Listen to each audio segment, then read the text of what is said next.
வணக்கம். துணைவேந்தர்கள் நியமனம் தொடர்பாக சென்னை உயர்நீதிமன்றம் இடைக்கால தடை விதித்தார்கள். இந்த தடை உத்தரவு என்பது தமிழக அரசுக்கு ஒரு பின்னடைவாக பார்க்கப்பட்டது. குறிப்பாக தமிழ்நாடு பல்கலைக்கழகங்களுக்கு துணைவேந்தர்கள் நியமிக்கும் அதிகாரத்தை ஆளுநரிடமிருந்து மாநில அரசுக்கு மாற்றம் செய்து சட்டத்தில் திருத்தம் செய்து 10 சட்ட மசோதாக்கள் சட்டப்பேரவையில் நிறைவேற்றப்பட்டன. இதற்கு தமிழக கவர்னர் ஒப்புதல் அளிக்காததால் உச்சநீதிமன்றத்தில் தமிழ்நாடு அரசு வழக்கு தொடர்ந்தது. இந்த வழக்கை விசாரித்த உச்சநீதிமன்றம் 10 மசோதாக்களுக்கும் ஒப்புதல் அளித்து தீர்ப்பு வழங்கியது. இது மிகப்பெரிய ஒரு வரவேற்பாக பார்க்கப்பட்டது. இந்த வழக்கினுடைய இந்த தீர்ப்பு என்பது இந்திய அளவில் கவனத்தை ஈர்த்த தீர்ப்பாக பார்க்கப்பட்டது.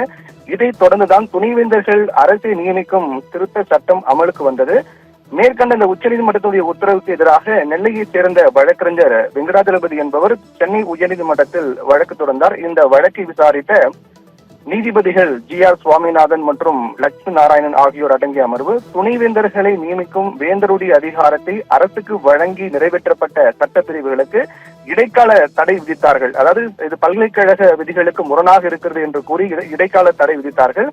கடந்த 2 தினங்களுக்கு முன்னதாக இந்த உத்தரவானது பிறப்பிக்கப்பட்டது. இதில் துணைவேந்தர்களை நியமனம் தொடர்பாக உயர்நீதிமன்றத்தில் இருக்கக்கூடிய வழக்கை உச்சநீதிமன்றத்திற்கு மாற்றக்கோரி தமிழ்நாடு அரசு தரப்பில் உச்சநீதிமன்றத்தில் மனு தாக்கல் செய்திருந்தார்கள். இந்த நிலையில்தான் துணைவேந்தர்களை நியமிக்கக்கூடிய அதிகாரத்தை எதிர்த்த வழக்கை உச்சநீதிமன்றத்திற்கு மாற்றி அமைக்க வேண்டும் என்று தமிழ்நாடு அரசு தாக்கல் செய்திருந்த மனு மீதான விசாரணை நாளை உச்சநீதிமன்றத்தில் விசாரணைக்கு வருகிறது.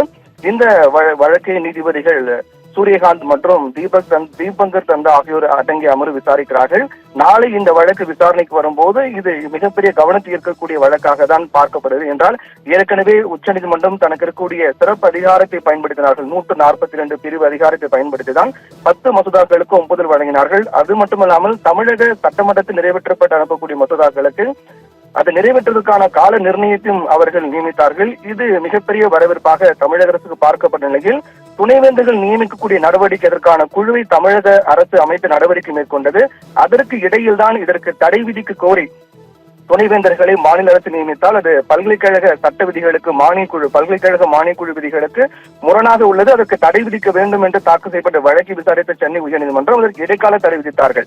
இந்த நிலையில்தான் இது பரபரப்பை ஏற்படுத்தியது. அதற்கு பிறகு இந்த வழக்கானது உச்சநீதிமன்றத்தில் தாக்கல் செய்யப்பட்டிருக்கிறது. உச்சநீதிமன்றத்தில் நாளை இந்த வழக்கு விசாரணைக்கு வருகிறது. விசாரணைக்கு வரும்போது மிகப்பெரிய எதிர்பார்ப்பை ஏற்படுத்தக்கூடிய வழக்காக இது பார்க்கப்படுகிறது. நிக்கிதா.